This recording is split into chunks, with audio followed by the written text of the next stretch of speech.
Greetings and welcome to In Depth. I'm Dike Rostant. We are inside Fire Prevention Week, so it's even more reason to speak with Acting Fire Sub-Officer Jude Rogers and Firefighter Lana-Marie Belgrove.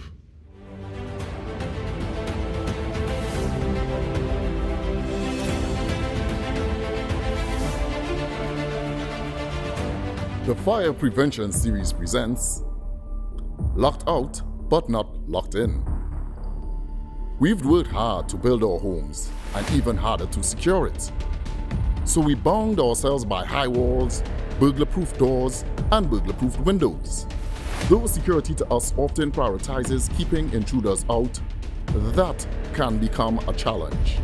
Far too often, we are found safe within our premises, but eventually too safe for our own good, leaving us in an unfortunate predicament of experiencing great difficulties in times of an emergency.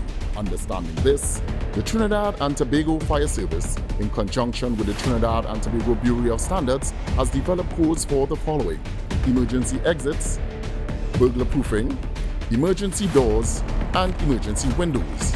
Harboring on this initiative was Gabriel Lezama of Sandy Grande. Lezama, a welder by trade, constructed this foolproof method of ensuring your home's exit is key-free.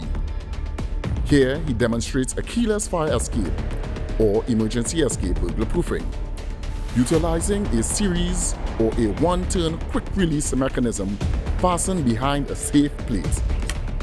You and your loved ones can safely evacuate the premises in the event of any emergency within your home, whether it's day or night.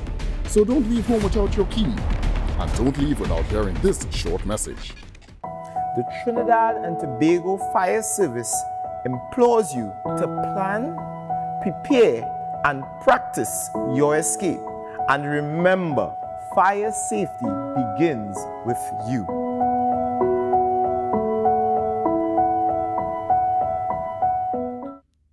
Let's say, like Mr. Lezama, plan, prepare, and practice to fling through that window with alacrity. But we want to welcome both of you.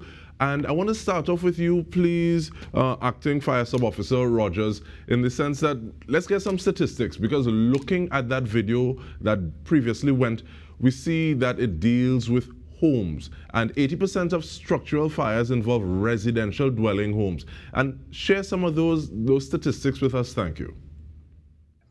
Right, so what we've observed over the last 3 years, and I should say dating back to 5 years, we've been collecting data, we've been analyzing that data, and it has shown us an average of 700 household or residential fires per year. That works out to be approximately 2 fires per day. So somewhere in Trinidad right now, a fire is taking place. All right, it may not lead to a total destruction of the property, but it will definitely be a fire occurring. All right, so that says a lot. And I want you to think about the iceberg effect. So for every part of the iceberg that you can see, there's 80% of the iceberg that is below the surface. And that is what we want to unravel, identify, and to tackle as a Trinidad and Tobago Fire Service that is being proactive. And I know many times we hear there's a blaze and everything was lost, but there have been residents who have been saved. Give us a little information about that. Thank you. Some stats to go along with that as well. So what these statistics have shown us over the last 3 years, and I must say we must take into consideration the pandemic and the phenomenon of the pandemic, in that most persons were literally had to stay at home. So it meant that persons had to literally be observant within their own homes. We saw a little drop in the fire occurrence and also death by fire. So the statistic points us to the fact that $826 million in assets were involved in fires. However, the losses as a result of that was $177 million from 2019 to 2021. That means an opportunity cost or a cost saving by the intervention of the fire service of $649 million. So had it not been for the intervention of the fire service, we could have seen a total loss of 826. So I would say the impact of the intervention of the fire service has been a very telling one and should be commended by our officers who put their lives on the lines on a daily basis for members of the public. And we thank you so much for that intervention. Most people, within the normal frame of things, when they see fire, they go in the opposite direction. But individuals like yourself and Officer George go towards the fire. But let me bring you in, please, Firefighter George. From your observation, what are some of those details of the factors that can lead to these house fires? So it's important to note that we have to have the ideal conditions for a fire to take place. We must have oxygen, a heat source, and a chain reaction taking place. Now, we have electrical fires, we have human nature errors, as in human errors, because sometimes the intervention of a human is actually needed in order for a fire to start, whether it's accidentally or whether it's intentionally in the form of arson, incendiary fires. So these are some of the things that would be the reasoning or the causes behind fires taking place within our homes. I want to speak about the fact that, as Officer Rogers said, we were home in the pandemic. So you find during that time, children are supervised, parents are there, the response time is a lot less, because when something happens, it is detected early enough in order for a response to be put in place. And thank you so much for that. I don't know where I get George from, but Officer Belgrove, what's the theme for this week, the Fire Prevention Week? That's all right. I knew you were speaking to me, so I didn't bother to correct you. That is quite all right. But this year, we're celebrating the 100th anniversary of the fire prevention celebrations. And this year, we are saying fire won't wait, plan your escape. Fire is not going to wait on us. And far too often, persons wait until they are involved in a situation with fire to become aware of how fire behaves, what they need to do. So we are asking persons to plan your escape. Plan what you're going to do in the event of an emergency. Prepare with your family, prepare with the members of your household, prepare on work as to what is going to be your response in the event of a fire. Thank you so much. And Officer Rogers, let me bring you back into the conversation, because I think many times when people think, okay, well, an evacuation plan or contingency plans or safety routes or muster points, they're thinking about work with plenty different people. But is it as important for us to do it at home? And if so, what are some of those tips that we should be trying to work towards trying to follow? Right, so an evacuation plan is something you can only perfect or you can only improve upon when you practice it. And so we recognize that if you've never tried it before, on the day when an event occurs, you're going to be you'll be out of sorts. You would be wondering what is the right thing to do. You'll be second guessing. And you know, the interesting thing about a fire, it doesn't give you a second chance. You always hear us say, when you get out, don't go back in. Right? There are things such as signs of collapse and all of these things which we want you to pay cognizance to. We really don't want persons venturing back into a building when it is they've actually left the building. All right? We don't want the roof to come down on you. There are so many challenges. The smoke is the real killer in the event of a fire. But when we talk about the tenets or the steps of an evacuation procedure, the first thing I want you to know, whoever first discovers a fire has a duty of care to raise an alarm. So if you're the first person that observes the fire, you must shout out fire, fire, fire, and as loud as you can, so other members of your... I take it that other members of your home can actually understand what is going on and be aware, so you can also start to implement that plan. That's right.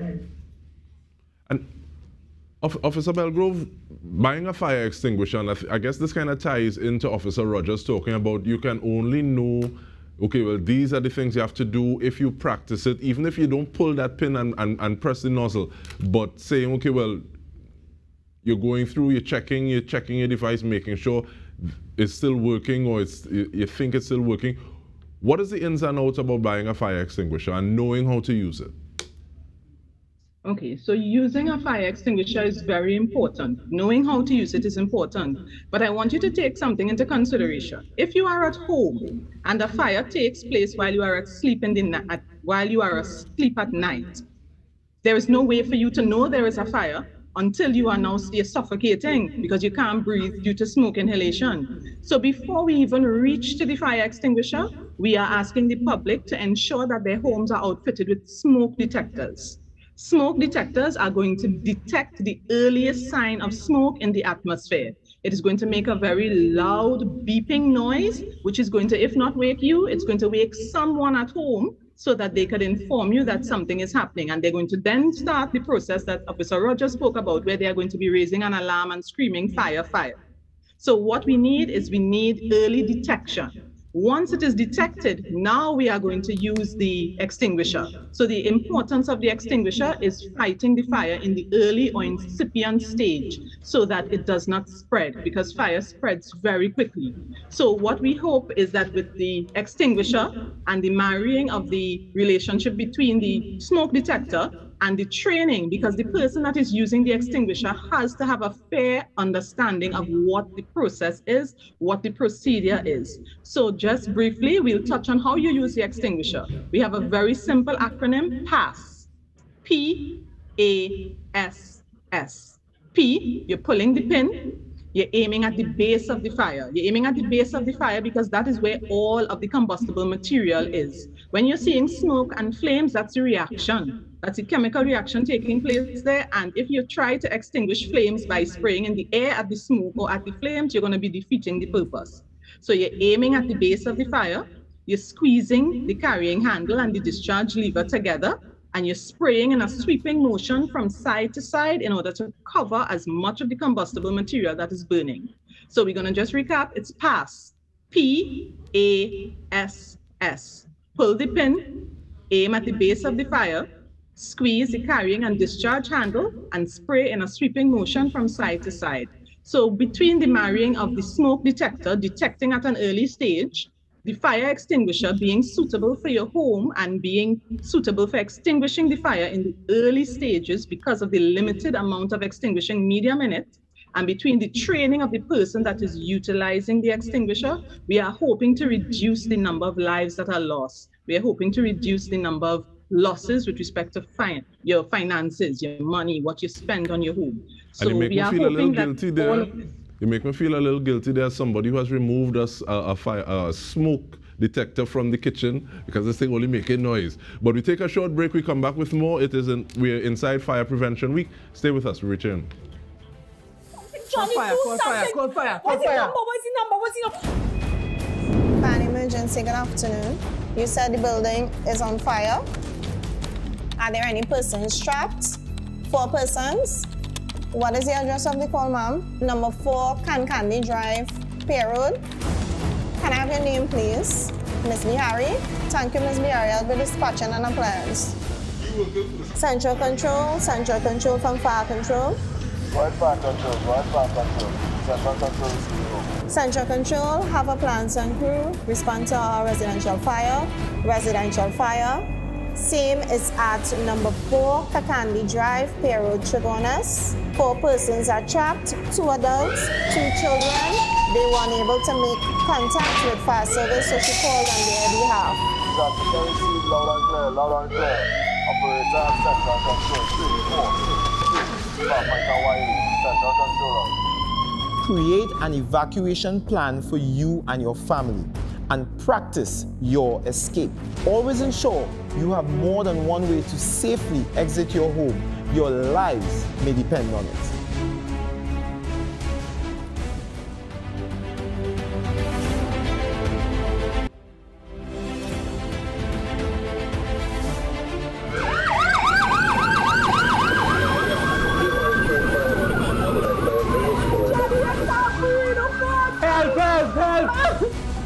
Fire service! Hello, fire service! Anybody in here? Fire service! Yeah, we're right there! We gotta go! We're right here! Okay, take him!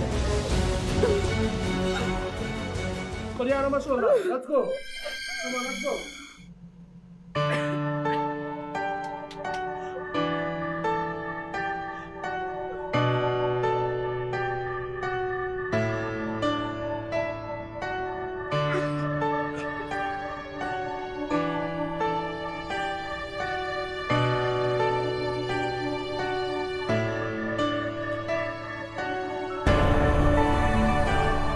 Thank you for saving me. You're my hero. Together, as we face the challenges during the new normal, always remember that fire safety begins with you.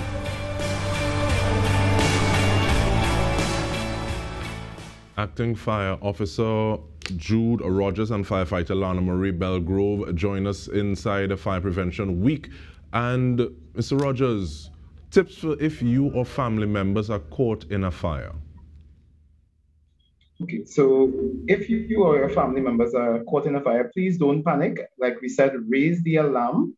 And what you want to do is to identify which one of your exits are actually free from fire and utilize that exit to evacuate the building. Walk in a quick but orderly manner. Do not run, as it will create panic, and it can also cause you to fall and injure yourself, and you would not be able to get out.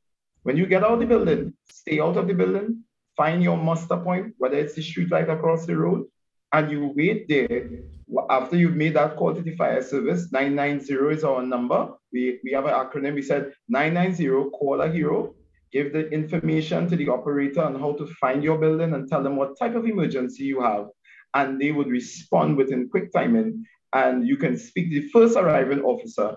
And of course, if anybody is trapped in the building, you want to let that officer know that so that they know that they have to perform a rescue rather than just try to save the building alone. They'll attempt to save whoever is inside the building.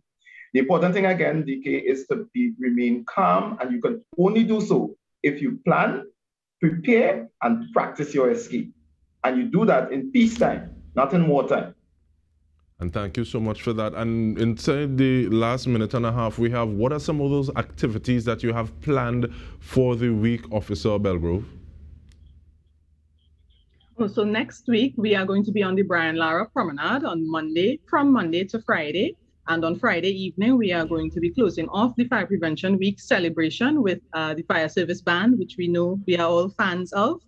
We are going to have some other providers and stakeholders there with us talking about fire prevention. We want to make it a big affair where we can give as much information as possible to the members of the public and ensure that they have fun learning as we go along. So we are going to be doing those activities, and within the divisions are going to be participating in lectures across the country to ensure that the information reaches as many persons as possible.